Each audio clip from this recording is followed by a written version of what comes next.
안녕하세요. 저는 사랑하는 남편과 서로 의지하며 알콩달콩 살고 있는 30대 초반의 여성입니다. 깨물어서 안 아픈 손가락 없다지만 덜 아픈 손가락은 있다더니 그 말이 정말인가 봅니다.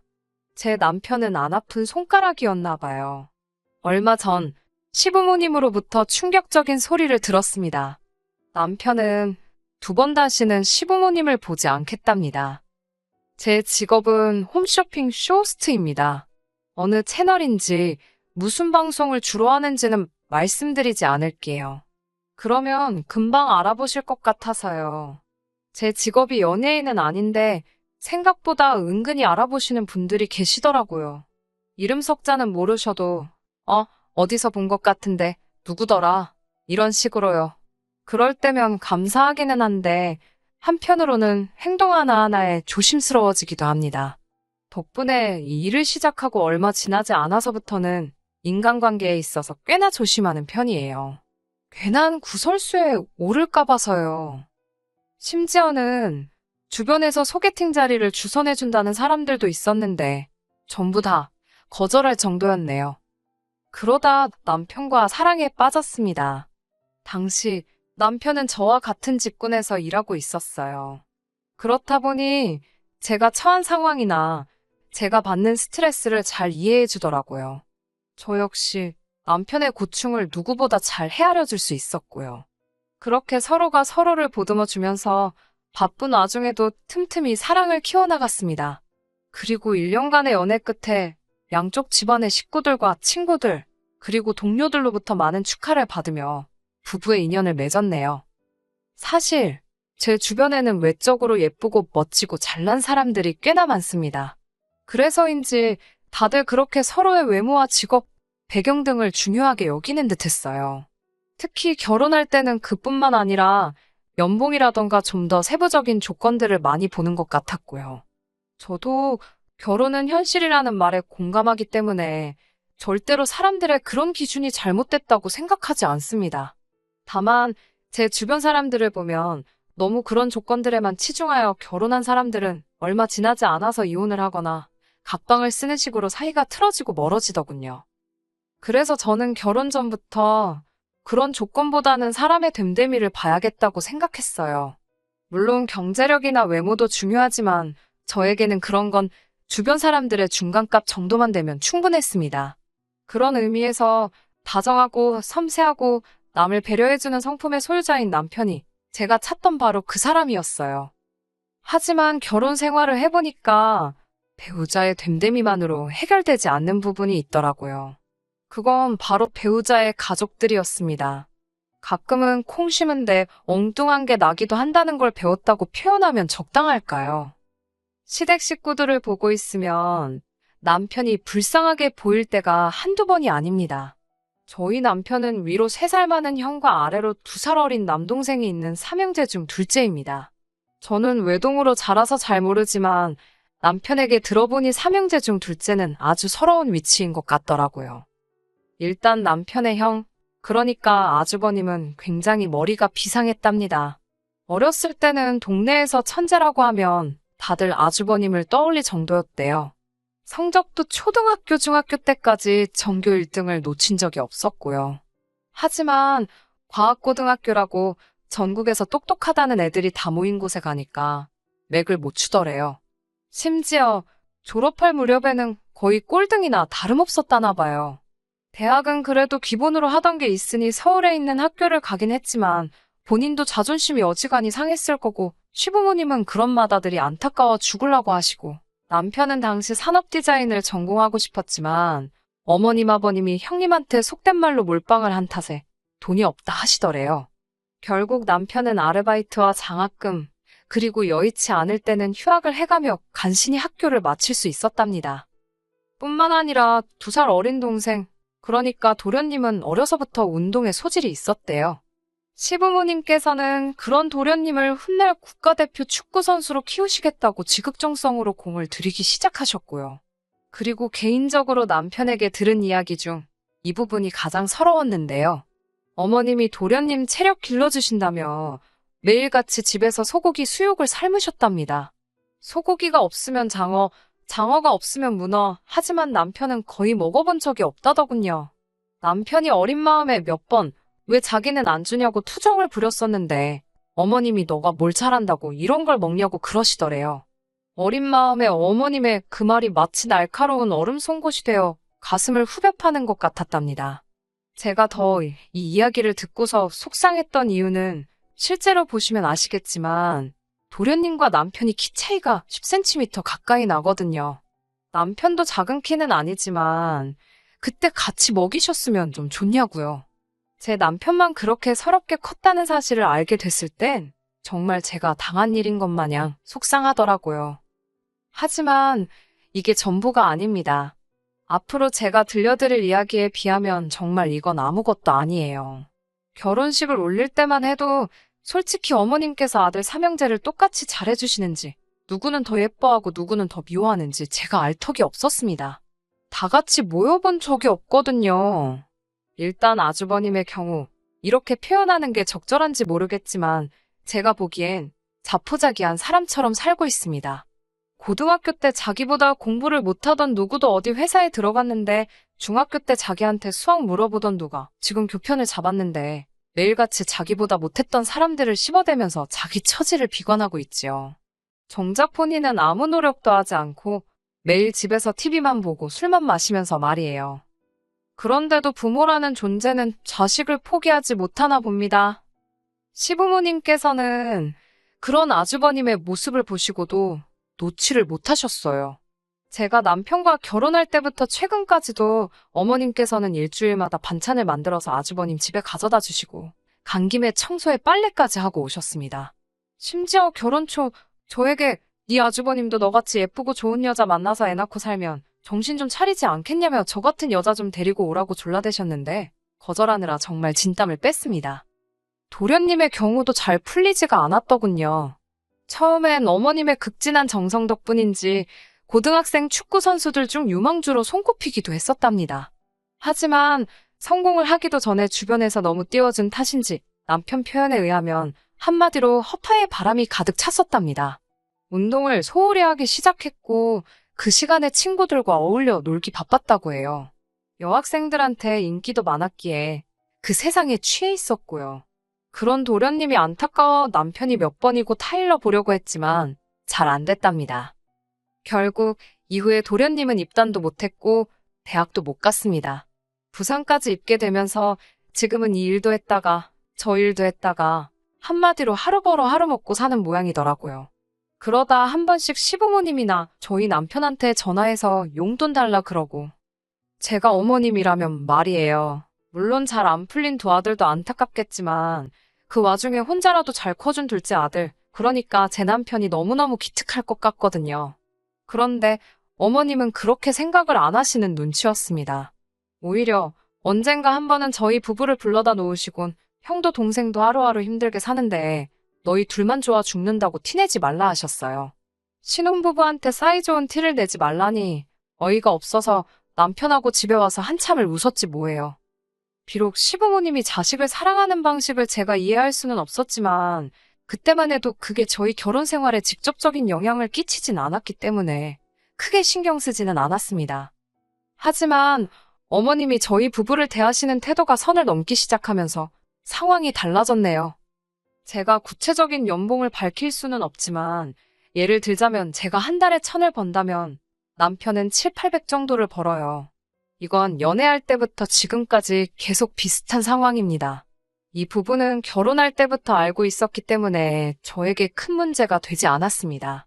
집은 제가 모은 돈과 남편이 모아둔 돈, 그리고 대출을 받아 해결했어요. 상견례 전 남편이 먼저 시부모님께 도움을 받을 수 없을 것 같다고 했습니다. 친정부모님은 그것과 상관없이 저희가 원한다면 도와주신다 하셨지만 시댁에서도 안 해주시는데 굳이 친정에서 받고 싶지 않았어요. 게다가 저희 둘 다 집에서 보내는 시간이 많을 것 같지 않았기 때문에 방 하나짜리 오피스텔에서 시작해도 괜찮겠다 싶었고요. 비록 양쪽 집으로부터 아무 지원도 받지 않았지만 그래도 식을 올린 이후로 매달 50만 원씩 용돈으로 보내드렸습니다. 많은 금액도 아니고 저희에게 부담되는 금액도 아니었어요. 당연히 생색을 낼 생각도 없었습니다. 하지만 보내드린 지 딱 1년이 지났을 때였어요. 어머님께서 물가도 올랐는데 용돈은 안 올려주시냐 하시더군요. 물가 10%씩 오르고 그런 것도 아닌데 용돈을 얼마나 올려달라는 말씀인가 싶더라고요. 애들 장난도 아니고 1, 2만 원 올려달라고 하신 소리는 아니셨을 테니까요. 제가 얼마가 필요하시냐니까 한 달에 100은 줬으면 좋겠다고 하셨습니다. 아이도 없고 둘이 맞벌이니 양쪽에 100씩 드린다고 해서 뭐 당장 어떻게 될 일은 없었지만 어머님이 너무 당당하게 요구하시니까 그것도 썩 기분이 좋지는 않더군요. 제가 100은 무리고 70으로 올려드리겠다고 했습니다. 어머님은 쓰는 김에 더 쓰지 그런다며 70을 누구 코에 붙이냐입니다. 그러면서 절 보더니 맨날 손톱하고 머리하고 그럴 돈은 있고 시애미한테 줄 수 있는 돈은 없냐고 빈정거리시더군요. 손톱하고 머리하고 저도 모르게 이걸 해야 제가 돈을 벌어 어머님을 드릴 수 있다고 말대꾸를 해버렸습니다. 평소에는 그래도 좋은 게 좋은 거라고 따박따박 말대꾸하는 성격은 아닌데 어머님이 먼저 싫은 소리를 자꾸 하시니까 저도 모르게 말이 세게 나가더군요. 그러자 어머님께서 당신 아들이 번 돈에서 100으로 달랍니다. 아드님이 얼마를 번다고 생각하시고 그런 소리를 하시는 건지 어이가 없더라고요. 저는 욕심부리지 마시고 70만 받으시라고 더는 무리라고 어머님께 단호하게 말씀드렸어요. 솔직히 어머님 아들 셋 중에 어머님한테 용돈 드리면서 그나마 자식굿이라는 건 저희밖에 없는데 한 번도 고맙단 소리를 안 하셨습니다. 만약에 남편이 둘째가 아니라 첫째나 셋째였다면 분명히 아버님이 어디서 낳아온 자식이라고 생각했을 거예요. 이후로 또다시 2달쯤 지났을 때였습니다. 어머님 생신이 다가오고 있었기 때문에 어떻게 하시고 싶은지 여쭐 겸 연락을 드렸지요. 어머님께서는 딱히 밖에선 드시고 싶으신 게 없으시다며 집에서 간단하게 먹자고 하시더라고요. 그러더니 저에게 솜씨 발휘 좀 해야지 그러시는 거예요. 제가 전날 밤뿐만 아니라 오전에도 촬영이 잡혀 있어서 음식 준비는 어려울 것 같다고 몇 번을 말씀드렸지만 며느리한테 미역국도 못 얻어먹는 시애미가 세상 천지에 어디 있냐며 억지를 쓰시더라고요. 정말 너무 피곤하고 짜증났지만 며느리의 숙명이다 생각했습니다. 밤늦게 집에 돌아와 새벽 2시에 미역국만 끓여놓고 기절하듯 잠이 들었어요. 이튿날 미역국은 남편이 챙기기로 했고 저는 방송이 끝나는 대로 시댁으로 가기로 했지요. 원래는 백화점에서 음식을 좀 사가려고 했는데 그나마도 시간이 여의치 않아서 급한 대로 홈쇼핑에서 팔던 음식들 중 평이 괜찮았던 것들로 몇 개 챙겨서 시댁으로 향했습니다. 시댁에 도착해 시간을 보니 그래도 늦지는 않았더군요. 벨을 누르니 제 남편이 나와서 문을 열어주는데 남편이 앞치마를 입고 있었습니다. 사실 어머님 생신이니까 당연히 아들인 남편이 앞치마 입을 수 있고 음식도 하는 게 맞지요. 그런데 가만히 상황을 보니까 제 남편만 부엌에서 밥을 하고 있고 다른 가족들은 다 같이 거실에 모여 하하호 TV를 보고 있었습니다. 그 광경을 보고 있자니 속에서 부하가 치밀더라고요. 착해 빠진 건지 남편이 한다는 말이 혹시나 해서 밥통을 열어보니 밥도 하나도 없길래 자기가 밥은 일단 했답니다. 미역국도 잘 챙겨왔더라고요. 그때 거실에서 다시 아주버님과 도련님의 웃음소리가 들렸습니다. 도저히 분을 참지 못한 제가 거실로 나가 한마디 했어요. 여기 어머님 아들은 저희 남편뿐이냐고요. 그러자 두 형제가 한다는 소리가 자기들은 해본 적이 없답니다. 제가 둘 다 나가 산 지가 몇 년인데 밥 한 번 안 해본 게 자랑이냐고 쏴붙여버렸어요. 어머님이 저에게 한마디 하시려는 찰나 제가 먼저 이제 두 분한테 밥하는 거 정도는 가르치셔야 되지 않겠냐고 쏴붙였어요. 이래서 어떤 여자가 시집 오겠냐고요. 다 차려진 생일상을 보시더니 어머님께선 겨우 하신다는 소리가 정성이 없답니다. 며느리한테 이런 생일상 받는 시애미는 당신밖에 없을 거라고 밥 한 술에 한숨 한 번이었어요.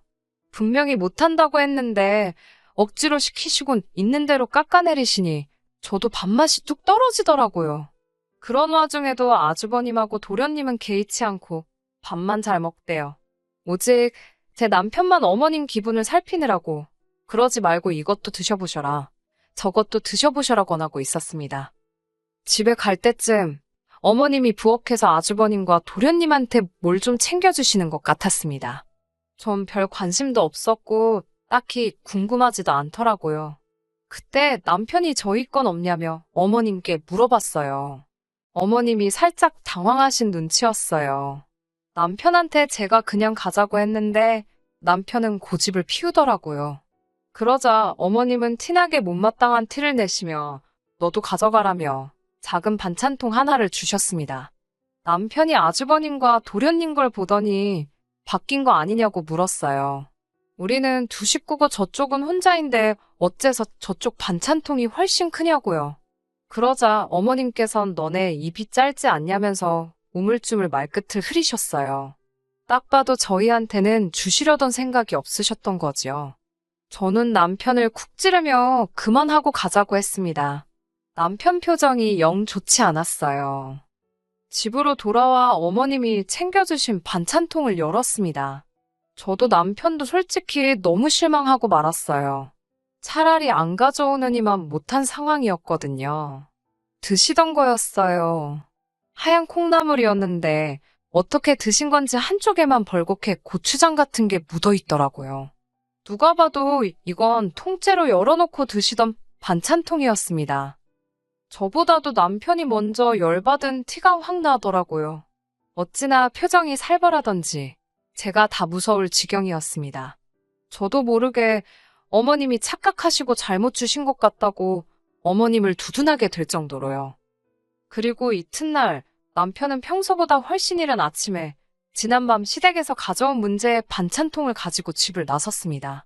얼마 뒤 돌아온 남편에게 반찬은 어쨌냐니까 어머님 현관 앞에 던져놨답니다.